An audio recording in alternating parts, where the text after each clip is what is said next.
देश के नाम। अपने देश के लिए हम प्राय इंडिया तथा भारत जैसे नामों का प्रयोग करते हैं। हम लोग जानते हैं कि अपने देश का नाम हम लोग इंडिया तथा भारत जैसे नामों के नामों से प्रयोग करते हैं। इंडिया शब्द इंडस से निकला है, जो हमारे भारत का नाम है इंडिया। इंडिया शब्द इंडस शब्द से निकला है, जिसे संस्कृत में सिंधु कहा जाता है। आपने एटलस में ईरान और यूनान का पता लगाओ। लगभग 2500 वर्ष पूर्व उत्तर पश्चिम की ओर से आने वाले ईरानियों और यूनानियों ने सिंधु को हिंदोस अथवा हिंदोस, इस नदी के पूर्व में स्थित भूमि प्रदेश को इंडिया कहा। आप इंडिया के मैप को जानते हैं, जैसे कि ऊपर के हिस्से को हम उत्तर और नीचे के दक्षिण और राइट साइड में हम पूर्व और लेफ़्ट की साइड में हम वेस्ट से डोनेट करते हैं। जितने ईस्ट की साइड्स आते थे पाकिस्तान के हिस्से को, जिसे हम उत्तर पश्चिम की ओर कहते हैं, ईरानियों और यूनानियों ने सिंधु अथवा हिंदोस कहा।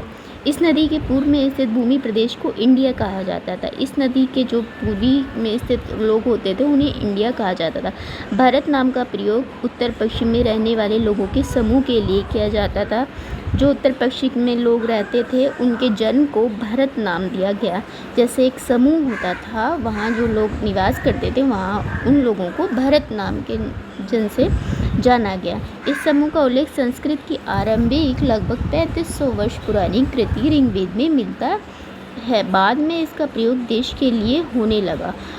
ऋग्वेद हमारा सबसे बड़ा पुराना वेद है, जिसमें लगभग 3500 वर्ष पुराना ऋग्वेद, उसमें इसका उल्लेख मिलता है कि जो उत्तर पश्चिम में लोग रहते थे उसे भरत जन के नाम से जाना जाता था। अतीत के बारे में कैसे जानें? हम लोग अतीत के बारे में कैसे जानेंगे? इस प्रश्न में अतीत की जानकारी हम कई तरह से प्राप्त कर सकते हैं। इनमें से एक तरीका अतीत में लिखी गई पुस्तकों को ढूंढना, पढ़ना। यह पुस्तकें हाथ से लिखी होने के कारण पांडुलिपि कही जाती है। अंग्रेजी में पांडुलिपि के लिए प्रयुक्त होने वाला मैन्युस्क्रिप्ट शब्द लैटिन शब्द मैनु, जिसका अर्थ है हाथ से लिखा, निकला है। यह पांडुलिपियाँ प्राय ताड़पत्रों और हिमालय क्षेत्र में उगने वाले बुर्ज नामक पेड़ की छाल से विशेष तरीके से तैयार भोजपत्र पर लिखी मिलती हैं। पांडुलिपि न हार्ड सतह पर लिखी जाती हैं, मतलब हार्ड सतह पत्थर या फिर किसी लकड़ी के सतह पर, और जो ये जिससे लिखी जाती है वो बुर्ज नामक पेड़ के छाल से लिखी जाती है।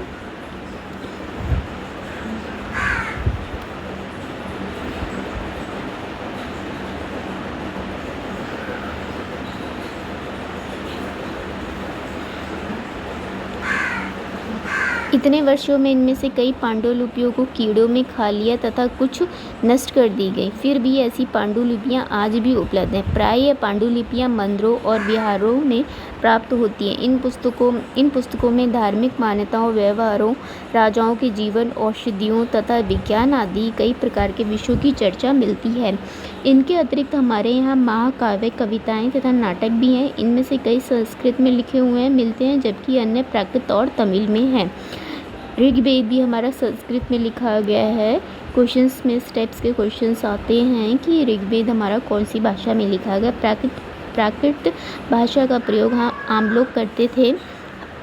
हम अभिलेखों का भी अध्ययन कर सकते हैं। ऐसे लेख पत्थर तथा धातु जैसी अपेक्षाकृत कठोर सतहों पर उत्कीर्ण किए गए मिलते हैं। कभी कभी शासक अथवा अन्य लोग अपने आदेशों को इस तरह उत्कीर्ण करवाते थे ताकि लोग उन्हें देख सके और पढ़ सके तथा उनका पालन कर सके। कुछ अन्य प्रकार के अभिलेख भी मिलते हैं, जिनमें राजाओं तथा रानियों सहित अन्य स्त्री पुरुषों ने भी अपने कार्यों के विवरण उत्कीर्ण करवाए हैं। उदाहरण के लिए प्राय शासक लड़ाइयों में अर्जित विजयों का लेखा जोखा रखा करते थे।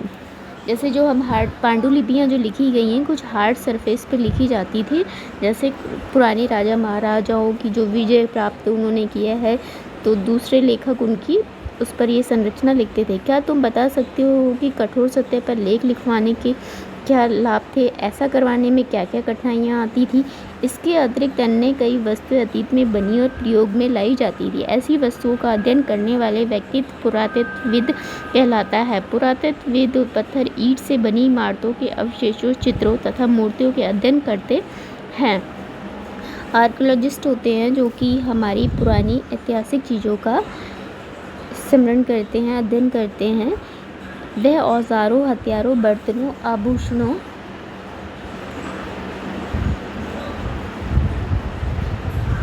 तथा सिक्कों की प्राप्ति के लिए छानबीन तथा खुदाई भी करते हैं। इनमें से कुछ वस्तुएं पत्थर, पकी मिट्टी, कुछ धातु की बनी हो सकती हैं। ऐसे तत्व कठोर तथा जल्दी नष्ट न होने वाले होते हैं।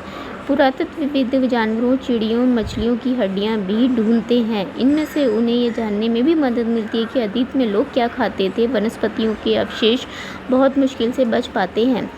यदि अन्न के दाने अथवा लकड़ी के टुकड़े जल जाते हैं तो वे जले हुए रूप में बचे रहते हैं। क्या पुरातत्वविद को बधुआ कपड़ों में अवशेष मिलते होंगे?